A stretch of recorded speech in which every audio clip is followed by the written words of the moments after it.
मुच्यते। पूर्णस्य पूर्णमादाय पूर्णमेवावशिष्यते। ॐ शान्ति शान्ति शान्तिः।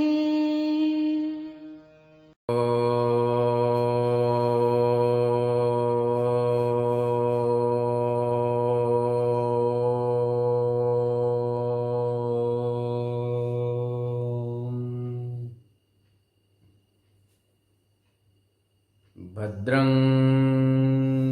कर्णेभिः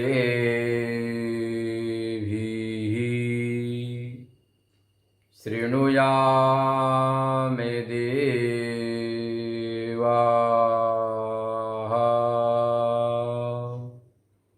भद्रं पश्येमाक्षभिर्यजत्राः। स्थिरैरङ्गैस्तुष्टुवागुंसस्तेनोभिर्व्यसेमदेवहितं यदायुः। स्वस्ति न इन्द्रो बृहस्रवाः। स्वस्ति नः पूषा विश्ववेदाः।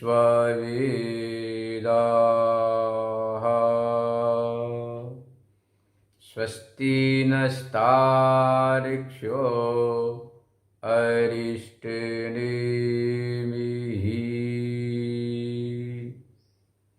स्वस्ति नो बृहस्पतिर्दधातु। ॐ शान्तिः शान्तिः शान्तिः।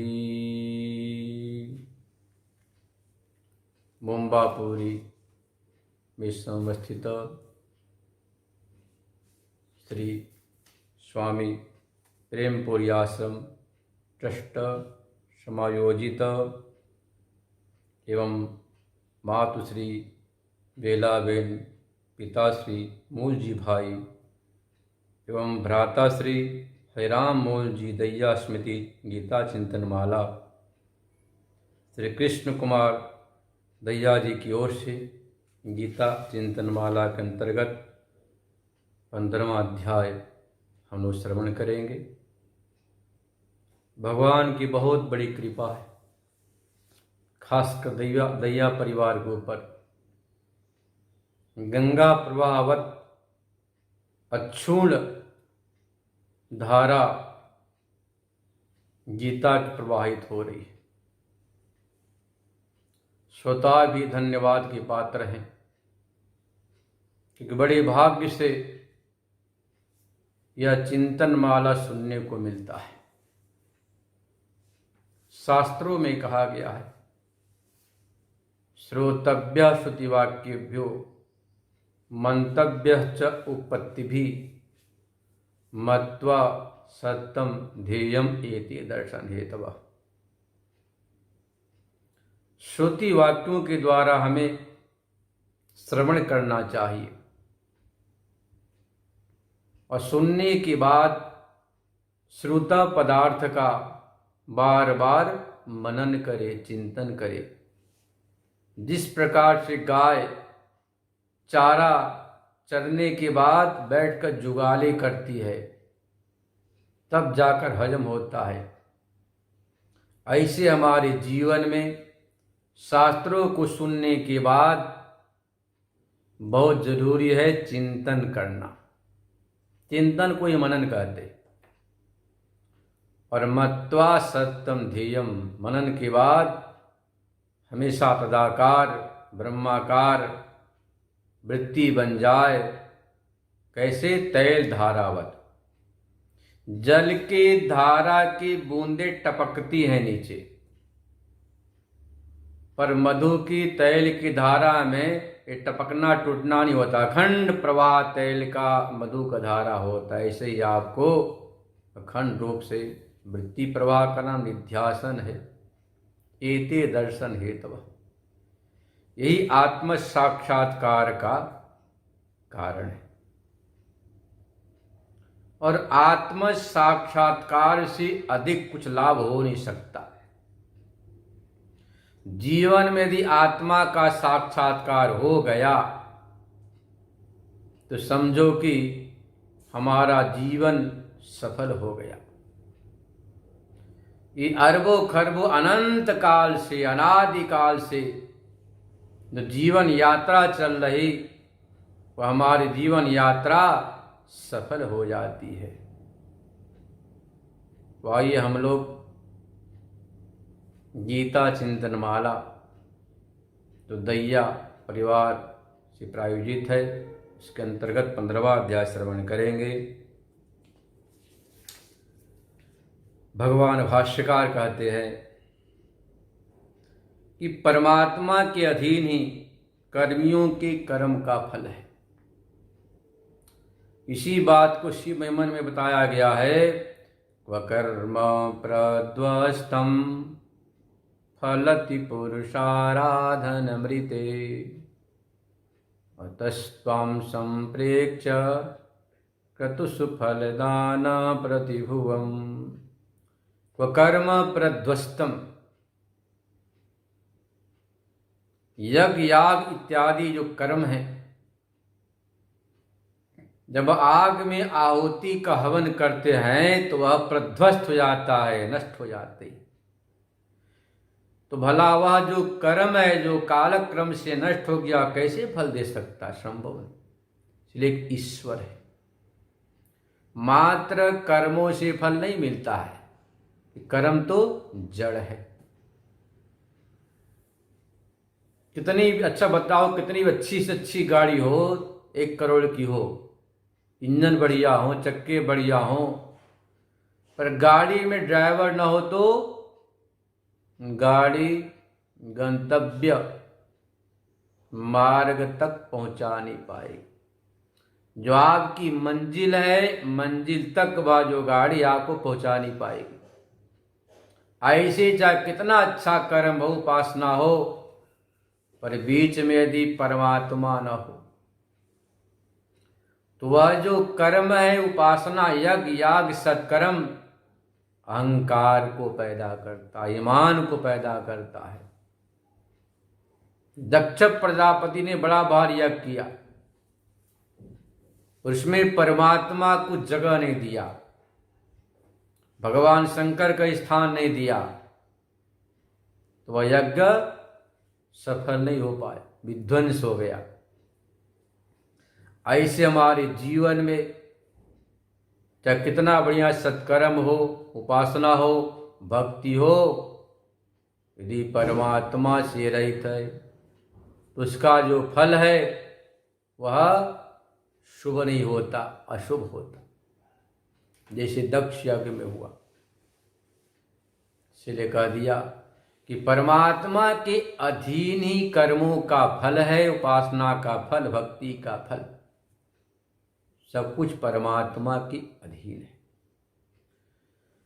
और आत्मज्ञान से अज्ञान ध्वंस पूर्वक मोक्ष की प्राप्ति होती है। यह बात 14वें अध्याय तक बता दी गई है। अब यह जो 15वां अध्याय है, इस अध्याय को भगवान श्री कृष्ण अपने ही मुखारविंद से कहते हैं, यह क्या है? शास्त्र। इस अध्याय को शास्त्र की संज्ञा प्राप्त है, और किसी अध्याय को शास्त्र की संज्ञा प्राप्त नहीं है। भगवान ने कहा, इति कूयतमं शास्त्रम इदमुक्तम मया नघ एतद् बुद्ध्वा बुद्धिमान् स्यात् कृतकृत्यस्य भारत। हे निष्पाप अर्जुन, बल्कि गुह्यतम है, जो बहुत अच्छी गोप बातें होती उसको छुपाते हैं आप, अत्यंत जो अच्छी चीज, जो बहुत खजाना है, कीमती है, हीरा है, प्रणब पुखराज है, उसको आप अपन वजनों से छुपा कर रखते हैं, स्वजन से भी, बंधु से, बांधव, यहां तक पत्नी से भी छुपा कर रखते। ऐसे यहां बता रहा, अत्यंत गुह्यतम है, गोपनीय है। क्या है? शास्त्र, जो मैं तुम्हें यहां 15 अध्याय में बतला रहा हूं।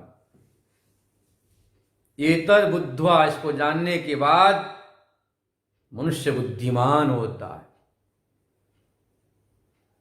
कृतकृत्य भारत, जो आप अपने जीवन में करना चाहते हैं, संपादित करना चाहते, बनाना चाहते, वह सब कुछ सिद्ध हो जाता है। अब कुछ बाकी नहीं रहता। कृत्यम कृतम संपादितम, जो कृत्य, कर्तव्य, वह सब संपादित हो जाता है। ऐसा यह शास्त्र है। देखो, भगवान ने स्वयं ही इस अध्याय को शास्त्र की संज्ञा दी है। यह शास्त्र है, गुह्यतम शास्त्र है।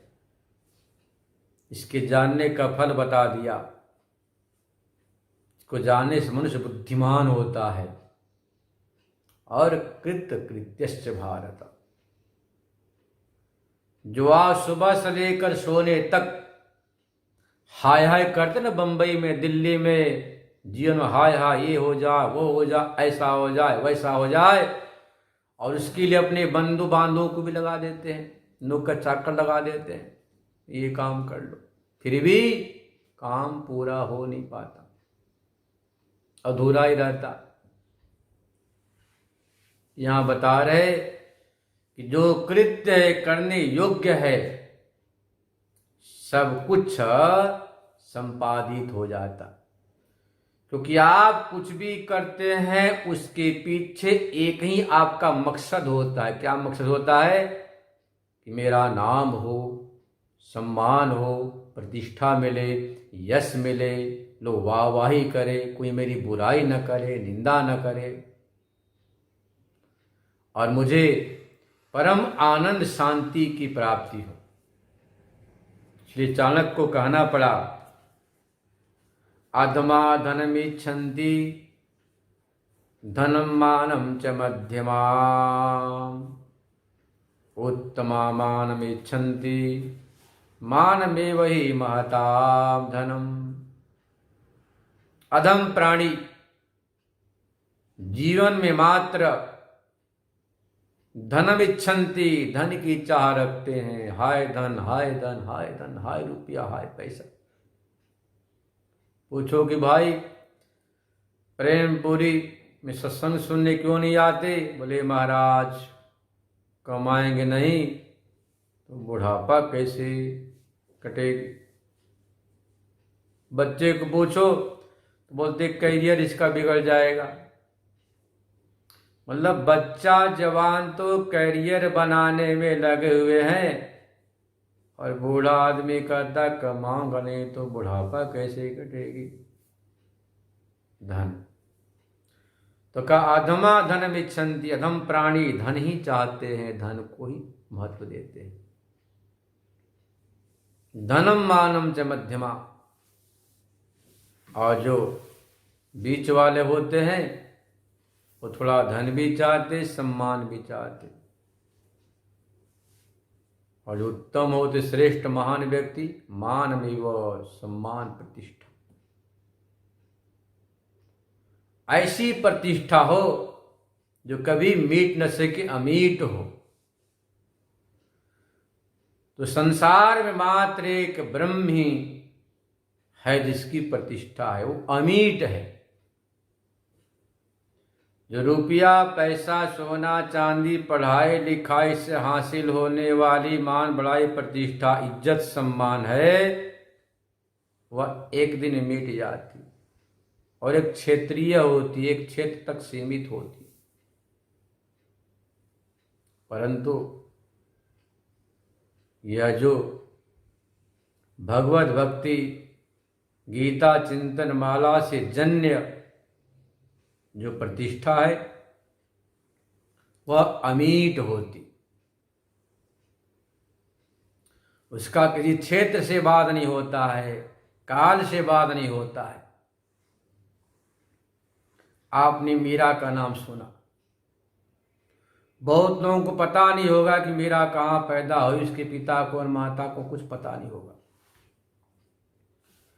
पर मीरा का नाम आज अमर है, प्रतिष्ठा अमर है, कीर्ति अमर है। वह मर कर भी जी रही है, क्योंकि आचार्य शंकर ने कहा यस्य कीर्ति स जीवति स जीवति, जिसकी संसार में कीर्ति है वह मर कर भी जीवित है, कहीं मरता नहीं, याद रखना। तो देखो मीरा का पूरे विश्व में नाम है,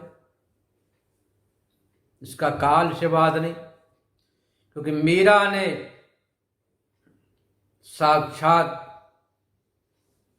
जो गीता के आचार्य भगवान श्री कृष्ण उनकी उपासना करती थी।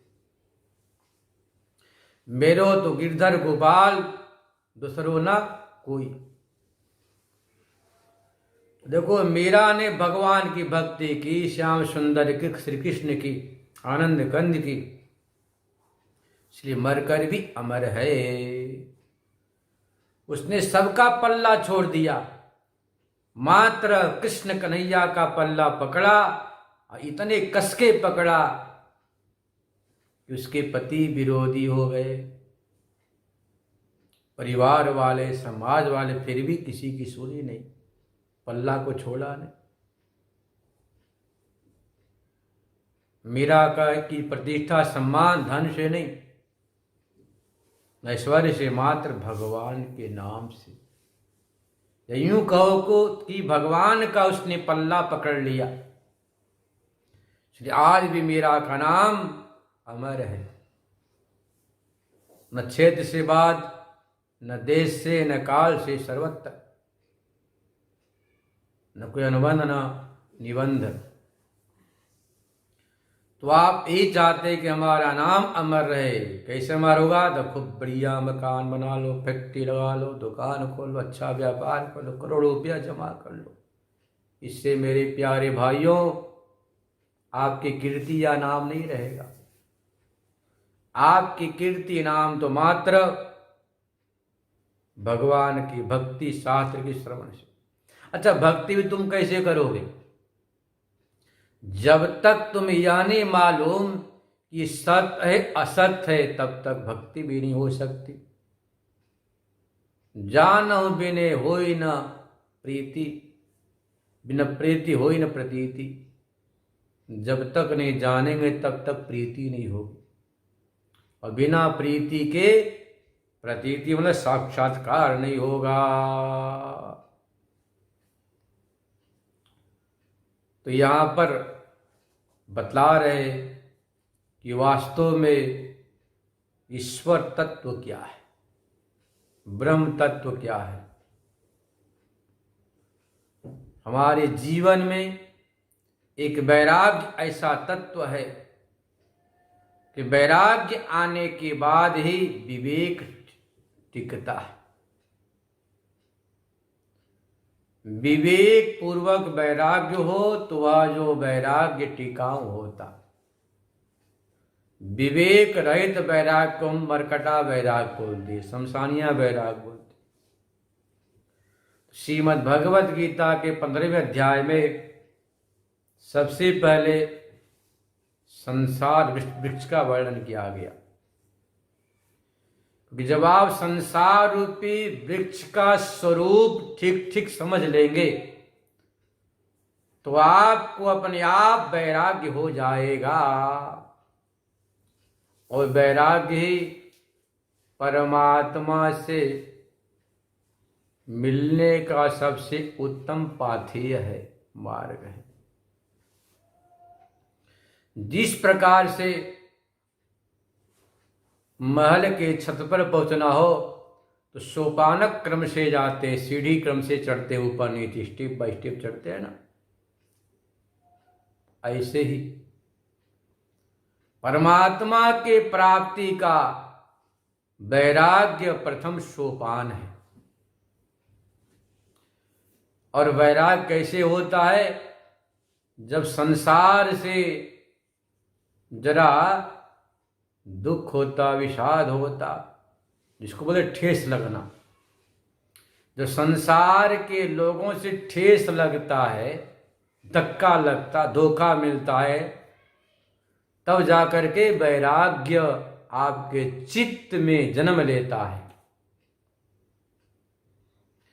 और वह वैराग्य स्थायी होना चाहिए, मरकटा नहीं। शमशानिया नहीं, शमशान में गए तो राम नाम सत्य है, सबकी यही गत है। वहाँ सभी बोलते हैं, बच्चे से लेकर बूढ़े तक, राम नाम सत्य है, सबकी यही गत है। और नहाने धोने के बाद उसी बात में लग जाते, है ये मेरा, ये तुम्हारा। जो मरा वह तो नहीं ले गया, पर आप गठरी बांध कर ले जाओगे, इसी लड़ते हो, कोर्ट मुकदमा करते कि मेरी प्रॉपर्टी, तो हो गया मरकटा है, शमशानिया वैराग्य। शमशान तक तो वैराग्य रहा कि भाई सब बेकार है, सब बेकार है, बस एक भगवान ही सत्य है। जैसे घर आए बिल्कुल हवा में उड़ गया, इसको बोलते शमशानिया वैराग्य, उससे काम नहीं चलेगा। तो वैराग्य किस प्रकार से टिकाऊ हो, एतदर्थ 15वें अध्याय के प्रारंभ में ही संसार के स्वरूप का प्रतिपादन किया, ताकि आपको संसार से वैराग्य परिपक्व हो। तो विवेक पूर्वक वैराग्य जो परमात्मा को मिलाता है, उसको दृढ़ करने के लिए, विरक्तों के लिए, मोक्षों के लिए, जिनके जीवन में वैराग्य है, मोक्षा है, उसके लिए 15वें अध्याय के प्रारंभ में ही संसार के स्वरूप का प्रतिपादन करते।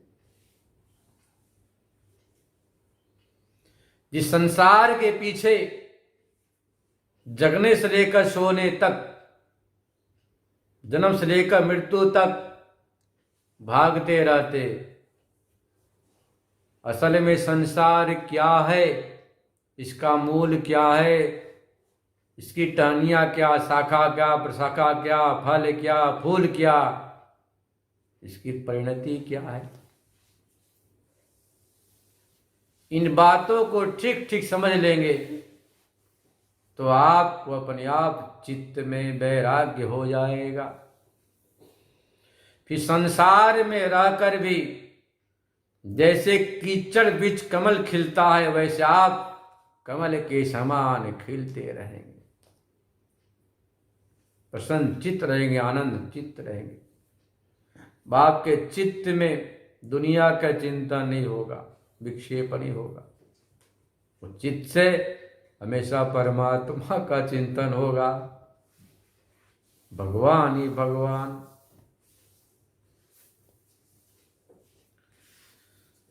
श्री भगवान उवाच ऊर्ध्वमूलमदशाखम् अश्वत्थं प्राहुरव्ययम् छन्दांस्यस्य पर्णानि यस्तं वेद स वेदवित्। ऊर्ध्वमूलमदशाखा अश्वत्थं प्राहुरव्ययम्। देखो, वेद और गीता दोनों में फासला क्या?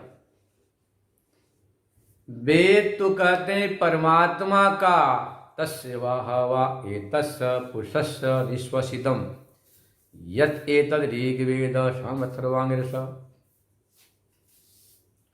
तस्माद् यज्ञाः सर्वभूताः सामानि जगिरे छन्दांसि जगिरे तस्मादजायत तस्मात् स्वायन्त केचो भयायत। छंदांस जगिरे, दिग्जुषाम जगिरे। उसी परमात्मा कि श्वास प्रश्वास के समान चारों वेद है। ध्यान रखना, वेद आपका अपौरुषेय है।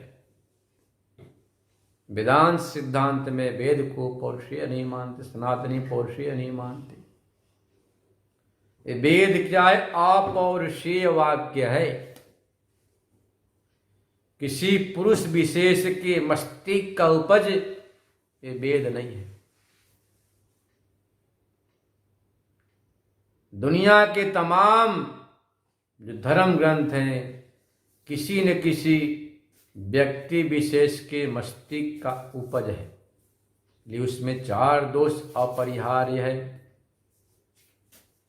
4 दोष कौन से? भ्रम, प्रमाद, लिप्सा, कर्णापाटो। जो मनुष्यकृत व्यक्ति विशेष से निर्मित जो शास्त्र, उसमें 4 दोष होते हैं। भ्रम मतलब कहीं न कहीं भ्रांति हो जाएगी, प्रमाद भी हो जाएगा, आलस प्रमाद। लिप्सा अपने कुछ से बचाकर रखेगा। कर्णापाटो इंद्रियों के शिथिलता से कहीं न कहीं त्रुटि हो जाएगी, बोलने में, सुनने में, समझने में, लिखने में। तो कर्णापाटो, भ्रमा, प्रमाद, लिप्सा, कर्णापाट अवश्य भावी। पर जो वेद है अपौरुषेय। की शंका होती कैसे आया सही? तब का ऋषियों मंत्र दृष्टा रह। ऋषि लोग मंत्र के दृष्टा है, करता नहीं।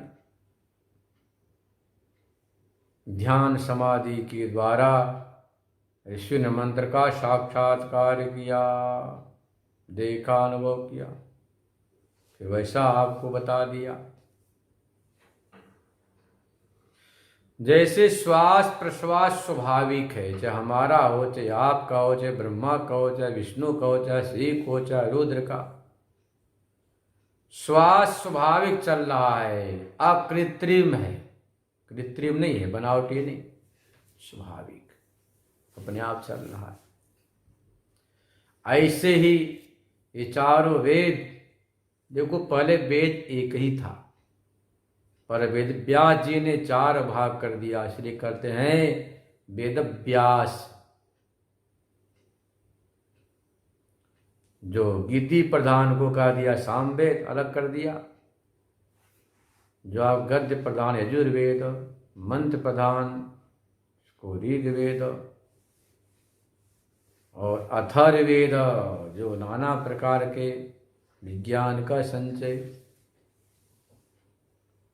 तो ऋग, यजु, साम, अथर्व 4 भाग तो वेद व्यास ने किया, वेद एक ही। तो वेद कैसा है? श्वास प्रश्वास के समान स्वाभाविक है, अपौरुषेय है। किसी पुरुष ने उसको बनाया नहीं, शाश्वत सनातन अनादि है, इसका कभी विनाश नहीं होता। हाँ, लोप जरूर होता है, कालक्रम से वेद का लोप हो जाता है, छिप जाता है। कोई वस्तु है छिप गई, ये बात आपको सुनने को भागवत में मिलती है। जब महाराज पृथु अंग के पुत्र हो गए, बेन अत्यंत खतरनाक उदंड राजा था, क्रूर था। बेन ने अपने आप को घोषित कर दिया, मैं ही भगवान हूं, मैं ईश्वर हूं, मेरी पूजा करो, मेरी आरती उतारो, मेरे लिए हवन यज्ञ करो। राजा ही सब कुछ होता, सरदेव में राजा होता। ऋषियों ने कहा, राजन यज्ञ याग जो वैसे प्रतिपादित है, अब उसको बंद ना कराओ, चलने दो, आओ तो प्रतिनिधि हो। बेन ने कहा,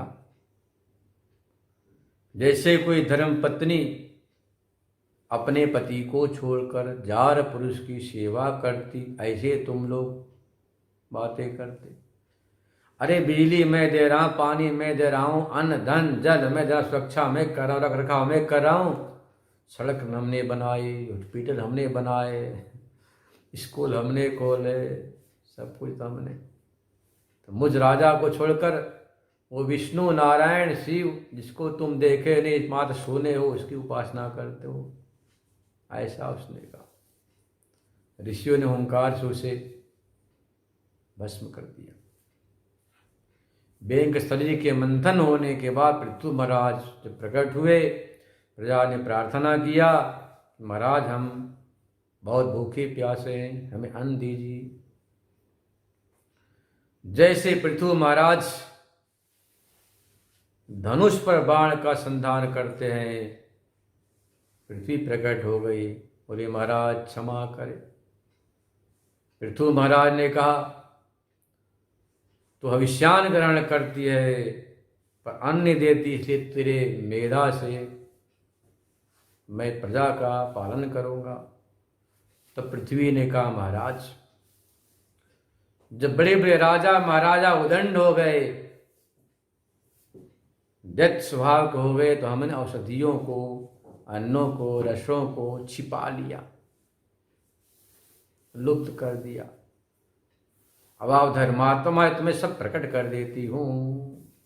इससे क्या सिद्ध हुआ कि कालक्रम से अन्न, धन, जल, औषधि भी लुप्त हो जाया करती हैं। ऐसे वेद ऋचाएं भी लुप्त होती हैं पर नाश नहीं होता। लोक में नाश में अंतर है। किसी पात्र को जल में डाल दो तो छूप गया, लुप्त हो गया, फिर निकालो तो निकल जाएगा। उस पात्र को तोड़ मरोड़ कर जला दिया तो नाश हो गया, दोबारा वो वापस आने वाला नहीं, परिवर्तित हो गया, बदल गया। तो यहाँ पर भी वह जो ऋचाएं हैं उनका नाश नहीं होता। अनादि अनंत है वेद, अपौरुषीय है। तो भगवान का श्वास प्रश्वास तो है वेद, और गीता क्या है जी? श्रीमद् भगवद गीता भगवान की मुखारबिंद से निकली साक्षात। तो श्रीमद् भगवद गीता साक्षात भगवान की वाणी है। स्वयं भगवान कह रहे हैं कि ऊर्ध्वमूलमधःशाखम् अश्वत्थं प्रावरव्यम्। प्रत्येक व्यक्ति उसी काम को करता है जिस काम में उसकी महत्व बुद्धि होती है। किसी को किसी काम में लगाना हो तो प्रशंसा कर दो, स्वयं लग जाएगा। जब आप सुनते हैं विभूति पाद, कंठ को में ध्यान करने से, संयम करने से चित्त पिपासा की निवृत्ति हो जाती है। मूलाधार में ध्यान करने से हवा में आगर में उड़ने लग जाता है। जब तरह तरह की सिद्धियों को सुनते हैं तो आप लग जाते हैं योग साधना। हालांकि विभूति ऐश्वर्य के प्रतिपादन का तात्पर्य है कि आप साधना में लग जाओ। योग का भी वही फल जो वेदांत का फल है। योग चित्त वृत्ति निरोध तदा दृष्टु स्वरूपेव स्थानम। अशेष विशेष चित्त वृत्तियों का निरुद्ध करके स्वरूप में प्रतिष्ठा ही योग का फल। वही बात वेदांत कहता है, स्वरूप प्रतिष्ठित होना ही जीवन का लक्ष्य है। तो जब आप सुनते फलश्रुति को तो उसमें रुचि हो जाती है। तो यहाँ पर भी लोक व्यवहार में आप उसमें महत्व बुद्धि, अब लोगों ने महत्व बुद्धि पैदा कर दी कि तू अंग्रेजी पढ़ेगा, कॉलेज में पढ़ेगा, स्कूल में पढ़ेगा, डॉक्टर बनेगा, मास्टर इंजीनियर बनेगा। लेकिन गांव के लोगों से पूछता, बताओ तुम बेटो क्या बनाओगे? महाराज इसको मैं डॉक्टर बनाऊंगी, मास्टर बनाऊंगी। क्यों? उसको महत्व बुद्धि है कि डॉक्टर बनेगा, इंजीनियर बनेगा तो खूब मोटा मोटा लाएगा पैसा, वो महत्व बुद्धि। पर वही तक, उसके आगे नहीं कि पैसे क्या होगा। बृहदारण्यक उपनिषद में बताया गया, वित्तम में स्यात् अथ कर्म कुर्वीय। धन हो किस लिए? तो सत्कर्म करने के लिए। धन भोग के लिए नहीं, बल्कि धन हो किस लिए? सत्कर्म करने के लिए धन हो, मैं सत्कर्म करूं। सत्कर्म से चित्त की शुद्धि होगी और शुद्ध होने के बाद परमात्मा का साक्षात्कार होगा। यह तो धन की याचना की गई थी।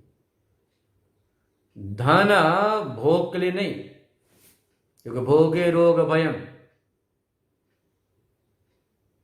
यदि आप वित्त का, धन का प्रयोग मात्र भौतिक संसाधनों के लिए करोगे तो भोगे रोग भयम, पक्की बात है। नाना प्रकार के रोग होंगे, तन रोग, मन रोग, जन रोग, समाज रोग, ये सब रोग है। अधिक खाएंगे तो शुगर की फैक्ट्री लग जाएगी,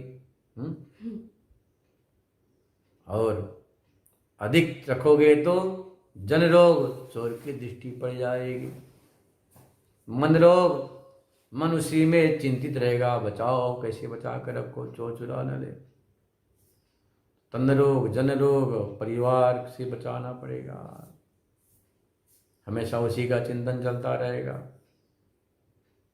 और उस धन का सदुपयोग करेंगे तो वही धन परमात्मा को मिलाने का साधन बन जाएगा। यदि आप उस धन का विनियोग परमात्मा के प्राप्ति में भी कर सकते हैं, कैसे? तो यज्ञ किया, रुद्राभिषेक करवाया, दुआ सप्तशती का पाठ करवा लिया, हवन करवाया, यज्ञ करवाया, तो हवन यज्ञ से भौतिक स्वास्थ्य लाभ भी होगा, समाज में प्रतिष्ठा होगी कि फलाना बहुत बड़ा दान दाता, यज्ञ करता, यज्ञ सम्राट है। और पुण्य होगा, चित्त की शुद्धि होगी, और चित्त शुद्ध होते ही परमात्मा का साक्षात्कार।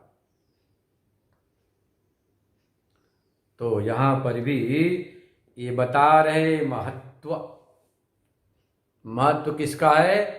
सबसे पहले कहते ऊर्ध्वमूलम शाखम। ऊर्ध्व बोलते उच्चितम, महत्वम, उत्कृष्टम, श्रेष्ठम, महान। सबसे उत्कृष्ट, महान, श्रेष्ठ मूल है वह कौन? ब्रह्म है। जो ब्रह्म है वही महानतम है, उससे दूसरी कोई चीज अब बड़ी हो नहीं सकती, महान बन नहीं सकती। ऊर्ध्वमूल कह दिया। अधः शाखम, जो शाखाएं हैं, माया प्रपंच, माया संवलित जो प्रपंच है, अधः है, निम्न है। सारी बातें इतने में आ गई। ऊर्ध्वमूला, अधः शाखा। परमात्मा ही महान है, श्रेष्ठ है, उससे बड़ी कोई चीज हो नहीं सकती। क्यों बड़ा है? क्योंकि सत्य, चित्त, आनंद उसका स्वरूप है। और प्रत्येक प्राणी, चाहे कोई भी हो, तो गीता में कोई अनुबंध नहीं, चाहे हिंदू हो, मुसलमान हो, सिख हो, ईसाई हो, बौद्ध हो, जैन हो, बच्चा हो, बूढ़ा हो, पंडित हो, चंडाल हो, कोई निबंध नहीं। क्यों? सभी चाहते हैं अपनी सत्ता। एक मरने वाला कीड़ा भी, वो कथा जानते हैं ना, नारद जी बड़े दयालु हैं, विष बदल कर बार बार जाते सेठ जी के पास, बोलते सेठ जी महाराज सावधान, भगवान की भक्ति करो। बोले महाराज भक्ति तो करना चाहता, पर क्या करें, घर में बहू रानी आ जाए तो आपके साथ चलूंगा, भजन करूंगा, हरिद्वार जाकर गंगा किनारे बैठकर आपके आश्रम में रहेंगे, भजन करेंगे।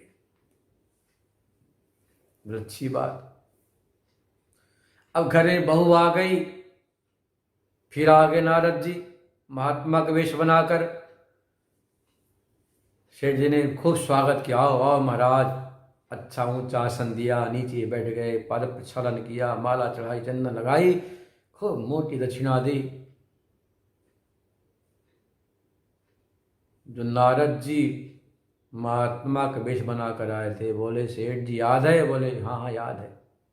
आपने क्या कही थी?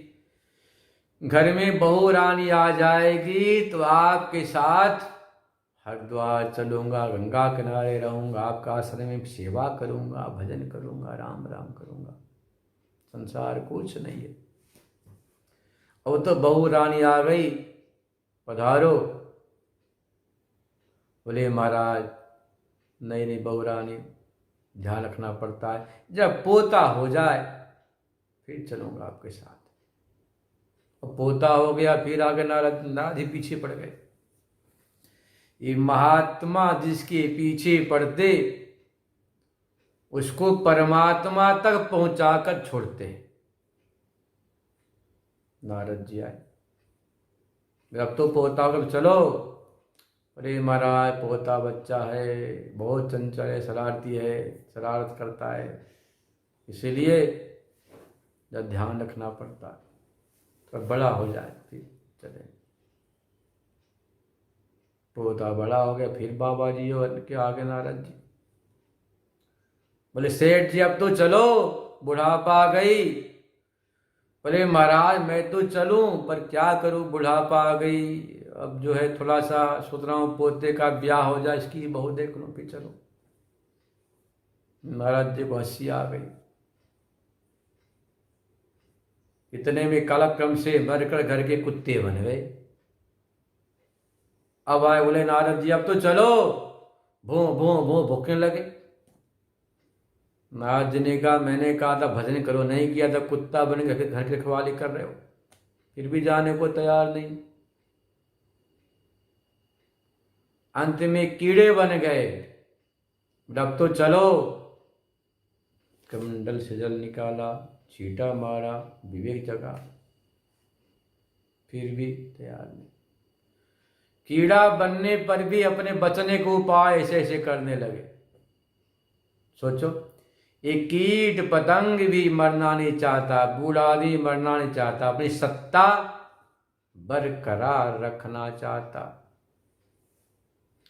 कोई प्राणी अपनी सत्ता को खोना नहीं चाहता, सत्ता को बना कर रखना चाहता।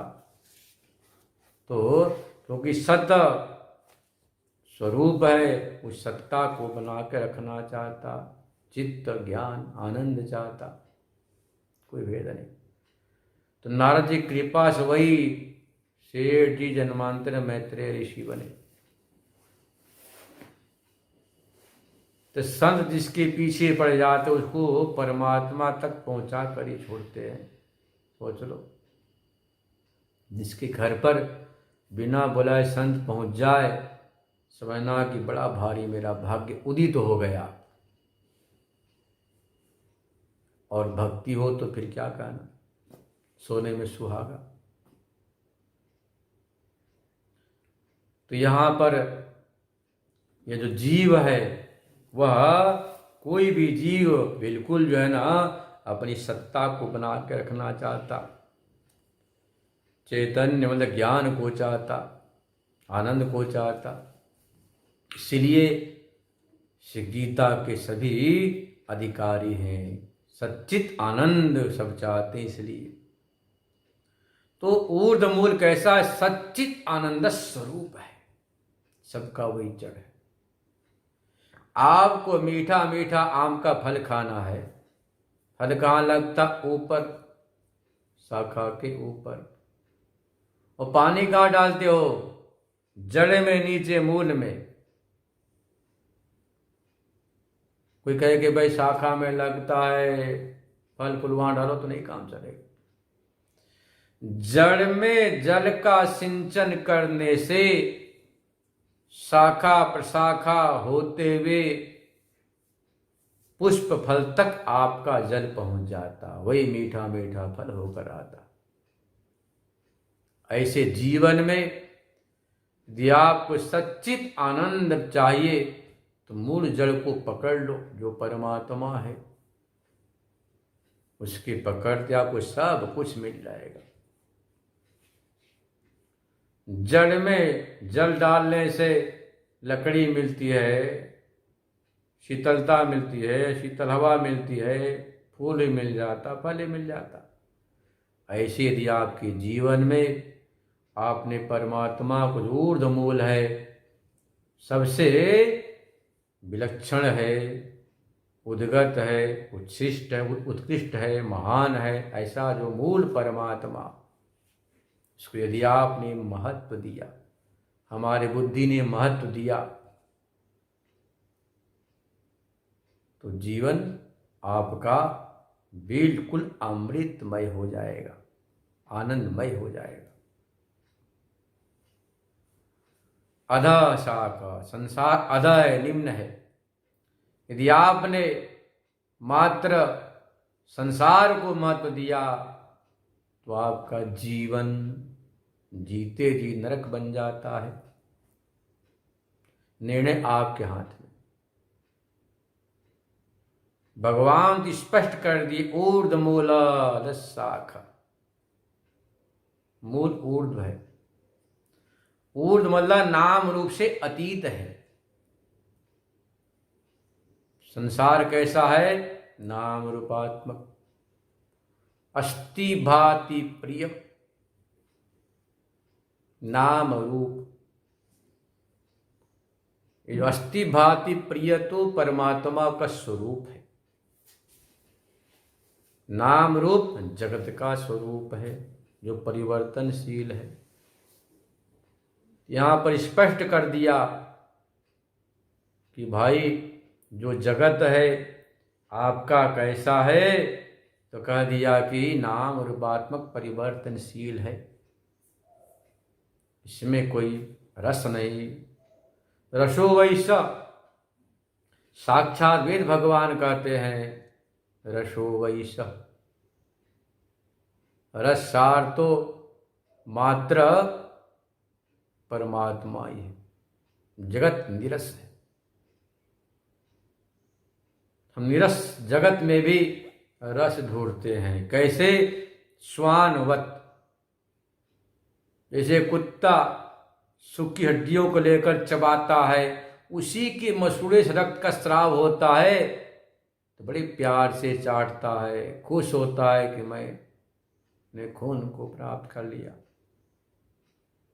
वैसे यहाँ पर वह जो परमात्मा है, अंतर्मुख होते हैं, उसी की आनंद अभिव्यक्ति बाहर होती है तो संसार में रस की प्रतीति होती है। संसार में तो रस सार आनंद है ही नहीं, निरस है। तो कह दिया ऊर्ध्व मूल, नाम रूप से जो संसार नाम रूपात्मक से विलक्षण है, महान है, उत्कृष्ट है, सर्वोपरि है, वही मूल है। अधः शाखा, संसार अधः है, शाखा है नीचे। अश्वत्थम, अश्वत्थ बोल दिया संसार के लिए। अश्वत्थ शब्द का अर्थ है स्वोपि स्थाता अस्ति नवा। यह संसार कल तक रहेगा कि नहीं रहेगा कोई भरोसा नहीं, इसलिए अश्वत्थ है। स्वोपि स्थास्यति नवा, आचार्य शंकर कहते हैं, जगत गुरु शंकराचार्य भगवान कहते हैं कि संसार कल तक रहेगा या नहीं रहेगा कोई भरोसा नहीं, इसीलिए अश्वत्थ शब्द से संसार को कह दिया गया। संसार कैसा है? अश्वत्थ है। क्षणार्धम न जानामि विधाता किम करिष्यति। एक पल का, एक क्षण का भरोसा नहीं, परमात्मा क्या करेगा। श्री अश्वत्थ। आप ढेर सपनों को लेकर बड़ा भारी जमीन खरीदते, बिल्डिंग बनाते, मकान बनाते, शादी ब्याह करते हैं, सब एक क्षण में भूकंप आया, सब धराशायी हो जाता है, आप देखते रह जाते हैं। आपके सामने सब मिट्टी में मिल जाता है। इसलिए संसार अश्वत्थ है, कल का भरोसा नहीं, पर आप सपना वर्षों का देखते हैं। यही तो हमारी भ्रांति। और भ्रांति कैसा? अनादि अनंत है, प्राहुर अव्ययम। प्रावमनक कहते हैं ऋषि लोग ऐसा अव्यय है, अनादि अनंत है, इसका और छोर नहीं है। जो संसार है इसका और छोर नहीं है। प्रत्येक प्राणी अपने संसार को संवारने में, संजोने में, श्रृंगार करने में लगा हुआ है। बस इतना ही तो संसार है सबका। ये बात समझ में आ जाए तो वैराग्य हो जाएगा। बालक की दुनिया अपनी जगह, जवान की दुनिया अपनी जगह, बूढ़ा की जगह दुनिया अपनी जगह है। शिलाचार्य ने चित्रण कर दिया मनुष्य मात्र का। बालस्तावत् क्रीडासक्तः, तरुणस्तावत् तरुणीरक्तः, वृद्धस्तावत् चिन्तामग्नः, पारे ब्रह्मणि कोऽपि न लग्नः। यह संसार कैसा। बचपना में बच्चा तो क्रीड़ा में बस खेल कूद में मस्त। भोजन नहीं मिलेगा चलेगा, नाश्ता नहीं मिलेगा चलेगा, बस दिन रात खेलने में मशगूल। इसलिए कह दिया बालस्तावत् क्रीडासक्तः, तरुणस्तावत् तरुणीरक्तः, वृद्धस्तावत् चिन्तामग्नः, पारे ब्रह्मणि कोऽपि न लग्नः। बचपना तो खेल कूद में बीत जाती, पता ही नहीं चलता है। थोड़ा बड़ा हुआ पुस्तकों में खो जाता है, पुस्तक का कीड़ा बन जाता है, पर मगज में कुछ भी नहीं आता। पुस्तक की सारी बातें चट कर गई, ये नहीं पता चलता है कि शरीर क्या है, आत्मा क्या, परमात्मा क्या, लोक क्या, परलोक क्या, और कब तक मैं रहूंगा। कोहम पुत आयात कामे जन्नी को मेता, यदि चिंता परिभावय बारंबार। भज गोविंदम भज गोविंदम भज गोविंदम मूढ़मते।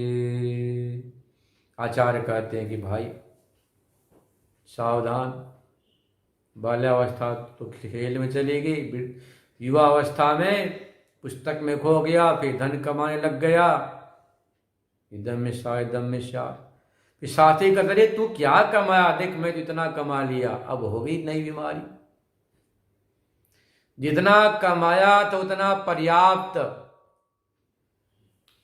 पर आपके पास 1 करोड़, साथी के बाद 2 करोड़, और 2 करोड़ के चक्कर में आप भी पड़ गए, और 2 करोड़ के साथी को 3 करोड़। इस तरह से प्रतिस्पर्धा में जवानी बीत गई, विषया शक्ति में, धन कमाने, विषय भोगने में। घर में आए, श्रीमती जी का दिया जी कुछ भी नहीं है।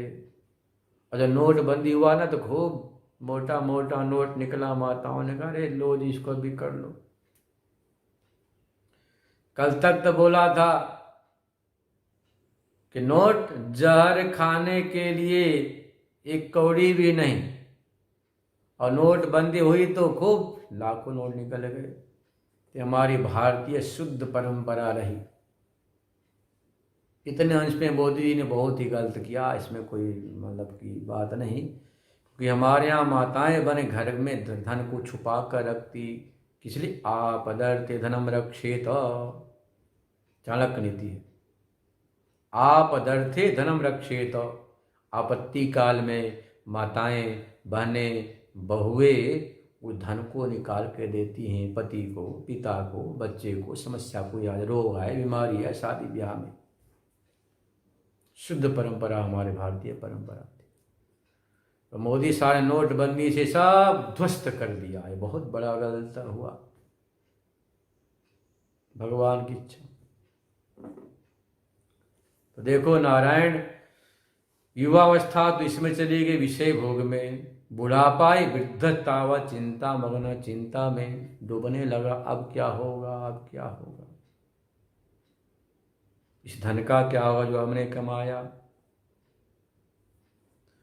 वर्तमान में मौजूद जो धन है उसका क्या होगा, इसमें खो जाता है। ये नहीं सोचता कि मरने के बाद क्या होगा। आचार्य को लिखना पड़ा, पारे ब्रह्मणि कोपी न लग्न।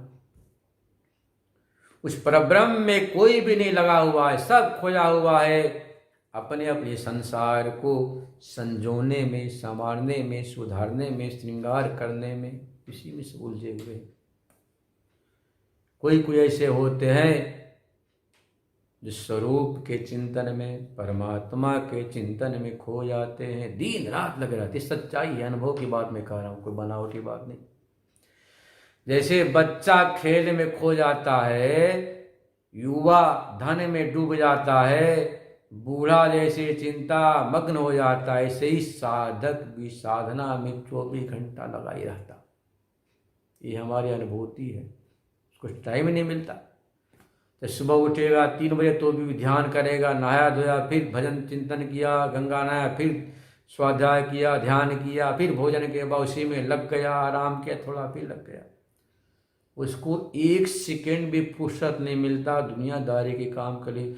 यहां तक सोच के निकालता है कि भाई एक काम है, जल्दी निपटा लो, 10 मिनट का काम है। यदि आपको अपने जीवन में ऊर्ध मूल बात समझ में आ गई,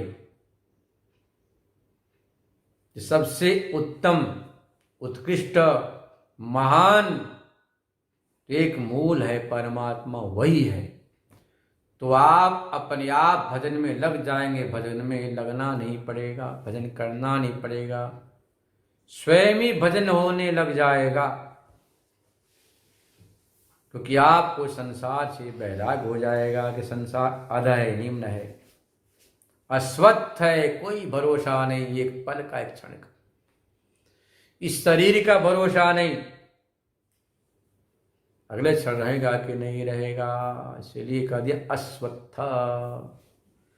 तो वैराग्योत्पत्ति के लिए बात बताई गई। छंदांश से पर्णानि स्तंभे सवे निवित। छंद जिसके पत्ते हैं, छंद बोलते हैं वेद को। जिस प्रकार से वृक्ष के जो पत्ते होते हैं, ये पत्ते क्या करते हैं, ये पेड़ को वे पत्ते ढक के रखते हैं, सुरक्षा करते हैं, आंधी तूफान से बचा के रखते हैं। ऐसे ही जैसे पत्ते उस वृक्ष की सुरक्षा करते हैं, रक्षा करते हैं, ऊर्जा देते हैं, खुराक देते हैं, हरे भरे रहते हैं, अच्छे दिखने में लगते हैं। कल्पना करो, पेड़ के सारे पत्ते निकाल दिए जाए तो पेड़ कैसा सूखा सूखा एकदम लगता, ठोठ जैसा। ऐसे ही नाम रूपात्मक जो जगत है ना, पर्णानि व पर्ण, पत्ते के समान है। एक नाम हो गया, एक पतला से स्किन, चमड़ा हो गया रूप, से दिखाई नहीं पड़ता। ये पतली सी चमड़ी अलग हो जाए तो आपके शरीर में हाड़, मांस, चाम, मज्जा, मल मूत्र का ढेर ही ढेर दिखलाई पड़ेगा, आंख से देख भी नहीं पाओगे। और आपको पूरा का पूरा वैराग हो जाएगा अपने शरीर से। इसलिए योग दर्शन में भगवान पतंजलि ने कहा, शौचात् स्वांग जुगुप्सा परे असंसर्ग। जीवन में शुद्धि आ गई। आज सब बोल रहे हैं ना, मोदी सरकार भी बोल रही कि भाई जरा जो है ना 2 गज की फासला रखो, शुद्धि रखो। अरे ये बात तो हमारे महात्माओं तो जन्म से ही बोलते आ रहे हैं। ये उसको क्या बोलते लोग कि बाबा लोग छुआछूत फैलाता है, स्वयं छुआछूत को मानने लग गए। ये छुआछूत वैज्ञानिक हमें पहले से ही कहता आया। उसी बात को कोरोना आने के बाद सब लोग कह रहे कि फासला रखो। तो जब शुद्धिकरण, बाह्य शुद्धि क्या है बाह्य शुद्धि बोलते हैं कि जल से स्नान कर लिया, कपड़े को धो लिया, मृत जला शुद्धि, मिट्टी से, जल से बाह्य शुद्धि, हवा से शुद्धि। शारीरिक शुद्धि होती आसन से, नाड़ी की शुद्धि प्राणायाम से, चित्त की शुद्धि भगवत चिंतन से, मन की शुद्धि मनन करने से, बुद्धि की शुद्धि परमात्मा को निश्चय करने से, अहंकार की शुद्धि अहम ब्रह्मास्मि इस विचार से, या अहम भक्त इस विचार से ये शुद्धि होती। द्रव्य की शुद्धि होती दान देने से। तो जब ये सब शुद्ध हो जाएंगे तो शुद्ध होने के बाद दिश्यति त्वक्रिया बुद्धिया सूक्ष्मिया सूक्ष्मदर्शी, अपने आप उस आत्मा का साक्षात्कार हो जाएगा। सरकारें तो मात्र भूत भौतिक शुद्धि की बातें करती है, परमात्मा लोग तो इसकी आगे कहते तन को शुद्ध करो, मन को शुद्ध करो, धन को शुद्ध करो, वाणी को शुद्ध करो नामोच्चारण से, कान को शुद्ध करो कथा सुनने से, हाथ की शुद्धि दान देने से, पैर की शुद्धि भगवत तीर्थ यात्रा करने से। इसी बात को उपनिषद में कहा गया मेरे प्यारे भाइयों, आहार शुद्धो सत्व शुद्धि, सत्व शुद्धो ध्रुवा स्मृति, लंबे स्वतंत्रता विप्रमुक्ष। आहार व्यवहार के शुद्ध होने से अंतःकरण शुद्ध हो जाता है। अंतःकरण शुद्ध हो जाने के बाद फिर ग्रंथियों का भेदन हो जाता है। आहार शुद्ध सत्व शुद्धि, सत्य शुद्ध ध्रुवा स्मृति, परमात्मा की स्मृति हो जाती है। तो जीवन में यदि हमारे निश्चय हो गया कि ऊर्ध्वमूल मदशाख अश्वत्थम प्रावरभ्यम, तो बात बन जाएगी। और संसार में आपका मन उलझेगा नहीं, अटकेगा नहीं। आपकी बुद्धि निश्चय कर लिया ऊर्ध्वमूल है, सबसे महान परमात्मा है, उसके खोज में निकल पड़ेंगे। संसार अधः है, अश्वत्थ है, कल का भरोसा नहीं, परिवर्तनशील है। तो आपको अपने आप इससे वैराग्य हो जाएगा। शेष बातें कल सुनेंगे। ओम शांति।